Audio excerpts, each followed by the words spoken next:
Assalamualaikum warahmatullahi wabarakatuh. Selamat siang semuanya. Hari ini kita akan mengadakan pembelajaran melalui video. Jadi di video kali ini kita akan banyak belajar mengenai teknik konstruksi untuk bangunan bertingkat rendah, ya, ini 1 sampai 2 lantai. Ya, kita akan berjalan-jalan ke salah satu proyek konstruksi yang ada di sini. Ya, kita akan belajar mulai dari substructure, kemudian ada middle dan upper structure, kemudian juga beberapa sistem utilitas yang akan kita pelajari bersama. Baik, sebelum kita memulai perjalanan, saya akan menjelaskan tentang safety induction atau peraturan yang harus kita ketahui ketika kita berkunjung di sebuah proyek konstruksi seperti ini. Yang pertama, kita harus menggunakan alat pelindung diri atau APD, yakni yang pertama ada helm, ya, untuk menjaga keselamatan kepala kita dari benda-benda yang mungkin bisa jatuh dari atas. Kemudian kita harus menggunakan safety vest, ya.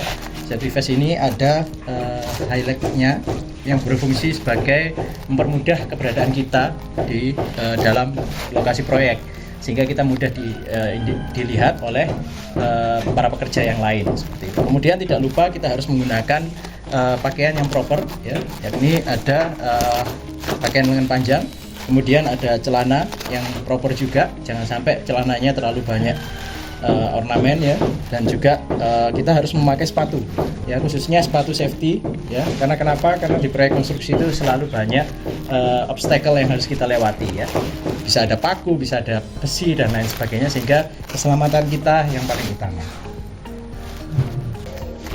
Untuk pertama, saya akan menjelaskan tentang substructure, ya. Jadi pada bagian pertama ini, dalam sebuah proyek konstruksi bangunan bertingkat rendah, kita harus mengerti tentang substructure atau struktur yang berada di bawah tanah, ya, atau di dalam tanah. Nah, kebetulan di proyek ini bangunannya 2 lantai, kemudian dilengkapi dengan beberapa fitur, yakni ada basement di sebelah sini, ya, kemudian lantai 1 dan di atas ada lantai 2, seperti itu. Baik, untuk yang pertama saya akan menjelaskan tentang elemen substructure pertama yang bisa kita lihat secara langsung di sini adalah sloop. Jadi sloop yang ada di sini ini adalah struktur untuk mengikat antara kolom-kolom bangunan yang ada di sebelah sini, ya. Nah, sloop ini berada di paling bawah, ya, dari sebuah bangunan. Nah, di bawah sloop ini tentunya masih ada elemen struktur yang lain, yakni fondasi. Nah, kebetulan ini sudah tertutup fondasinya sehingga kita tidak bisa melihat secara langsung. Namun saat pembangunan proyek ini fondasi yang digunakan adalah fondasi footplat, sehingga fondasi footplat tersebut merupakan fondasi yang cocok untuk bangunan bertingkat rendah seperti itu. Untuk bangunan yang bertingkat lebih tinggi lagi, kita harus menggunakan sistem fondasi yang lebih advance, bisa menggunakan Strauss, bisa menggunakan fondasi cakar ayam atau fondasi bore pile, ataupun juga pancang seperti itu. Di sini ada sloop, ya. Kita bisa ketahui sloop ini merupakan batang, ya, berbentuk batang atau bar. Makanya kalau misalkan di dalam proyek besar kita bisa menyebutnya dengan beam dalam bahasa Inggris. Jadi beam ini atau balok ini berfungsi sebagai pengikat antar kolom seperti itu. Pengikat kolom ada 2, di bagian bawah dan di bagian atas. Kalau di bawah biasanya kita menyebutnya dengan sloop, kalau di bagian atas kita menyebutnya dengan balok lantai seperti itu. Nah, sloop sendiri kita bisa lihat posisinya adalah berdiri. Jadi luas penampangnya itu harus dibuat berdiri. Kenapa? Karena posisi berdiri seperti ini. Jadi posisi yang tinggi ada di secara vertikal dan sisi pendek berada di horizontal. Fungsinya apa? Fungsinya adalah untuk menahan tekanan lebih kuat dibanding dengan posisinya tidur seperti itu. Sloop ini ukurannya itu tergantung dari untuk sloop ini ukurannya tergantung dari bentang, ya, dari bentang dan beban yang akan ditanggung oleh struktur bangunan seperti itu. Sehingga di dalam satu bangunan ini bisa jadi memiliki sloop yang berbeda-beda. Seperti contohnya yang ada di sebelah depan sana. Untuk sloop yang sebelah sini, ini bisa kita lihat lebarnya jauh lebih berbeda. Di sini lebarnya 20, sedangkan yang di sini hanya 15 cm. Nah, kenapa demikian? Kita bisa melihat dari bentang bangunan yang ada di sebelah sini. Jadi bentang bangunan yang ada di sebelah sini, ini bentang 6 meter tanpa kolom di tengah, sedangkan ini dari sini ke sini hanya 3,5 meter, sehingga tidak memerlukan bentangnya terlalu lebar dan sleeve-nya ukurannya juga akan lebih kecil. Oke, kita mulai naik dari substructure ya, karena substructure ini kebetulan di sini hanya ada fitur yang terlihat hanya sleeve. Nah, dalam proyek ini kita langsung masuk ke middle upper structure-nya. Jadi untuk middle upper structure-nya kita bisa melihat view yang cukup banyak yang ada di sini. Salah satunya adalah fitur kolom. Ya. Kolom ini adalah kolom struktur. Ya. Jadi ada dua jenis kolom yang diaplikasikan dalam bangunan ini, yakni kolom struktur dan kolom praktis. Nanti akan saya tunjukkan mana yang struktur, mana yang praktis. Nah, kolom struktur ini berfungsi sebagai penopang utama dari sebuah bangunan. Kolom ini menerus dari atas sampai bawah hingga ke pondasi footplat yang ada di bawah tanah. Nah, kolom-kolom ini bagian bawahnya dihubungkan oleh sleeve dan di bagian atas dihubungkan dengan balok yang ada di atas. Kita bisa melihat di atas ada balok yang cukup besar. Ya, tentunya di sini ada beberapa balok juga, ada balok induk dan balok anak seperti itu. Nanti akan saya jelaskan. Baik, kalau tadi kita melihat ada kolom struktur yang dimensinya cukup lebar, yakni sekitar 30 cm.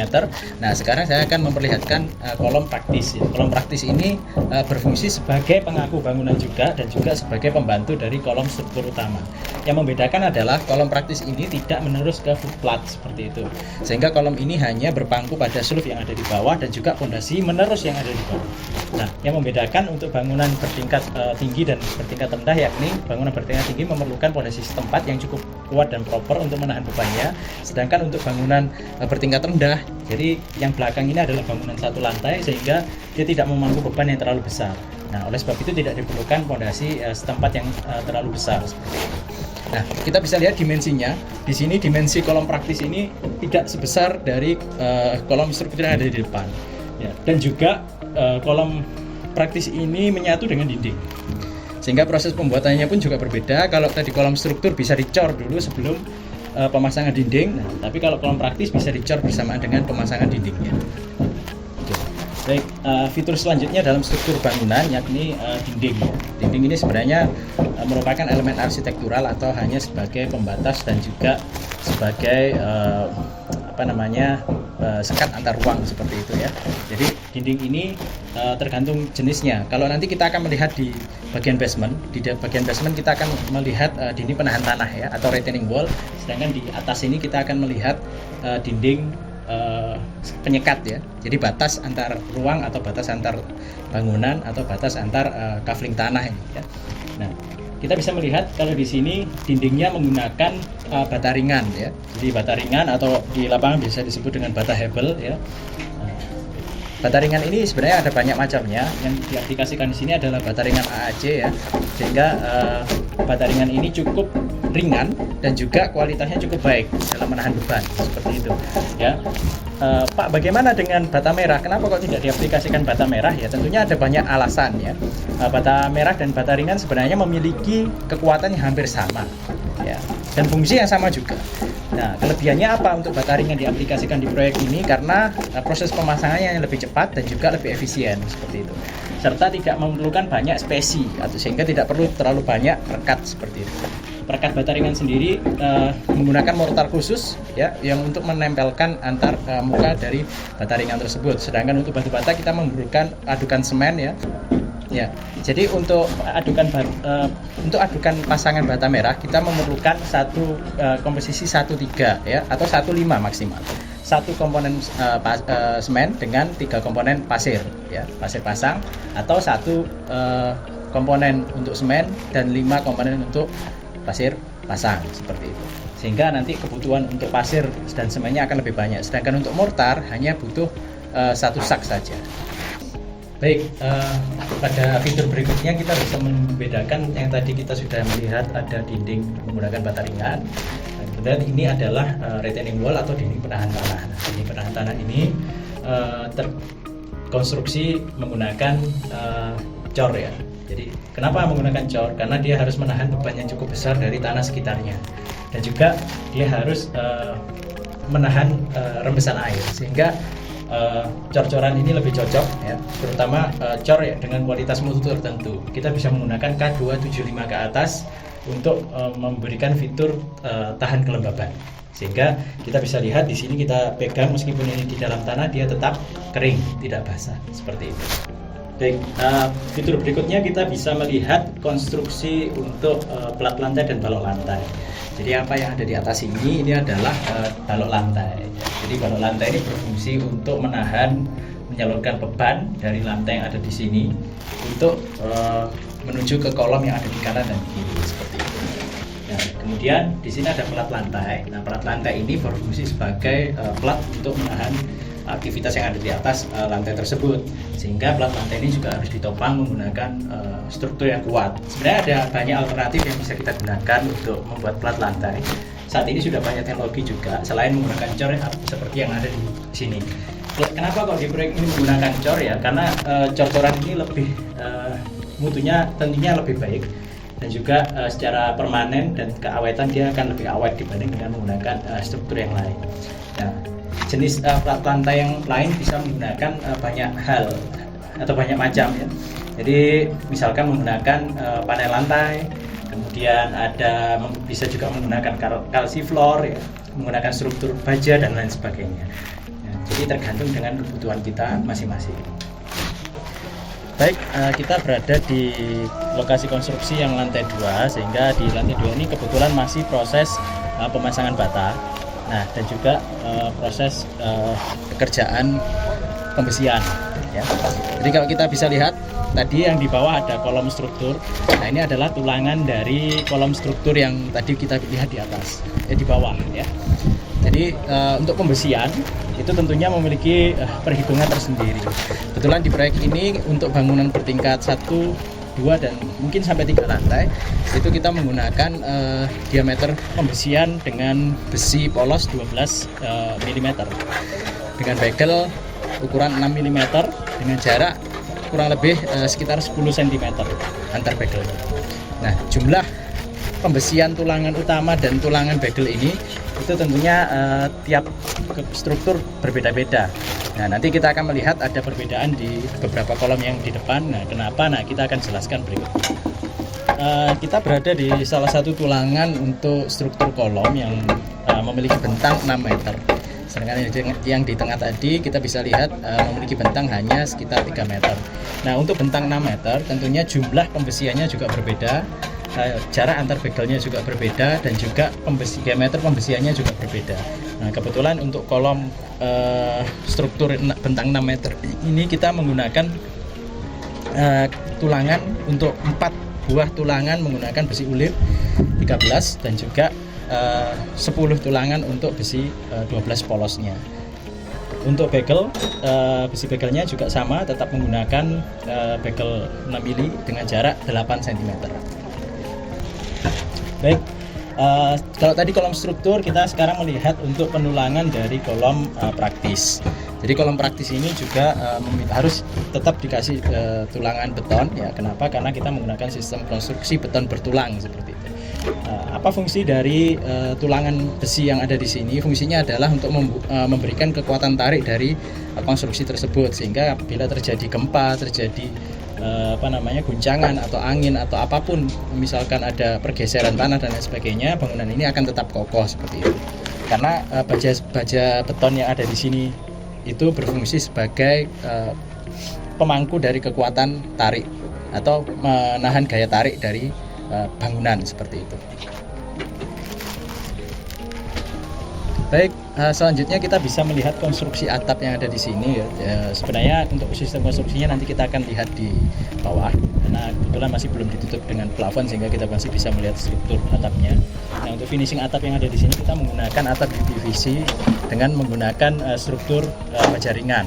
Jadi baja ringan dengan finishing atap PVC seperti itu. Baik, selanjutnya kita akan melihat struktur konstruksi atap yang ada di atas tadi ya. Kita sudah melihat tadi untuk pelingkup atapnya adalah atap PVC, sedangkan ini adalah struktur dari atapnya.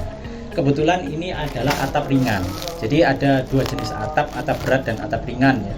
Tentunya atap berat ditentukan oleh apa? Tentunya dengan ditentukan oleh material finishingnya atau ada beban atau tidak. Jadi banyak sekali material yang bisa digunakan untuk atap, bisa menggunakan dak beton, bisa menggunakan genteng, ya. Kita juga bisa menggunakan atap ringan seperti UPVC tadi.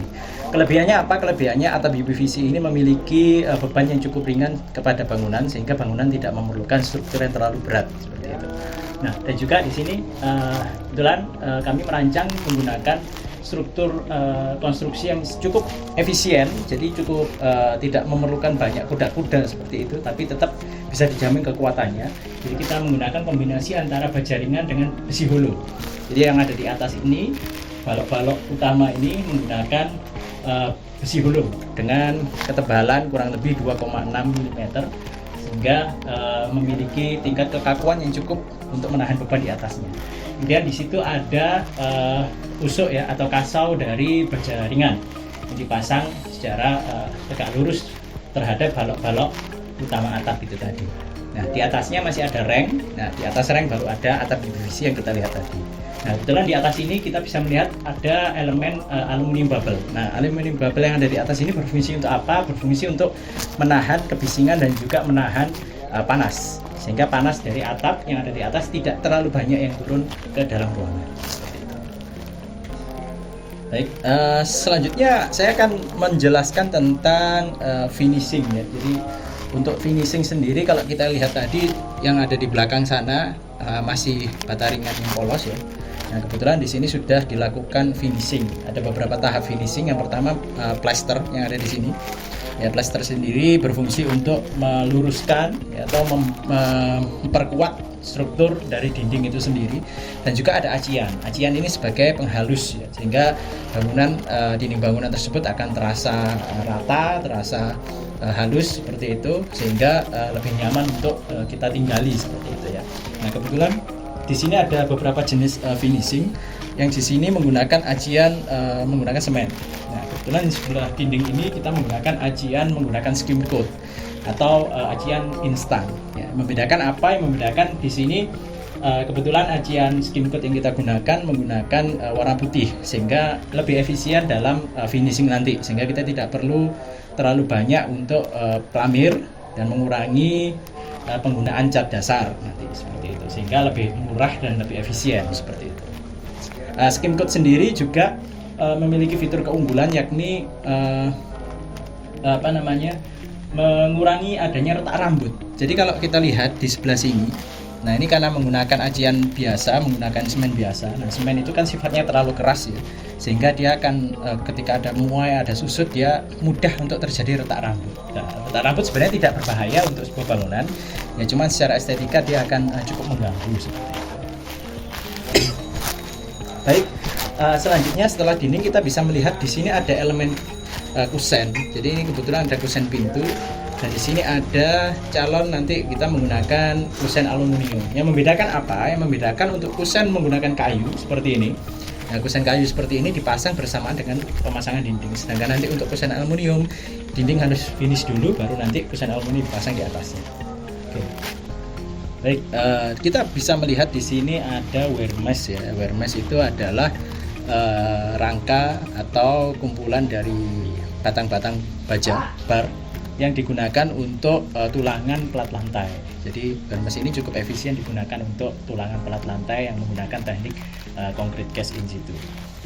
Baik, selanjutnya kita masuk ke bab utilitas.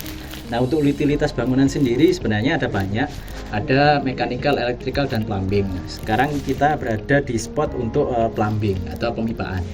Jadi di sini kita bisa lihat ada pipa yang kecil, ada juga pipa yang besar. Nah, perbedaannya apa? Pipa yang besar ini pada umumnya digunakan untuk saluran air kotor atau saluran air limbah. Sedangkan pipa-pipa yang kecil ini berfungsi untuk air bersih seperti itu. Ya, jadi kenapa kok pipa air bersihnya tidak menggunakan pipa yang besar? Nah, tentunya ada beberapa keunggulan dari pipa yang berukuran kecil.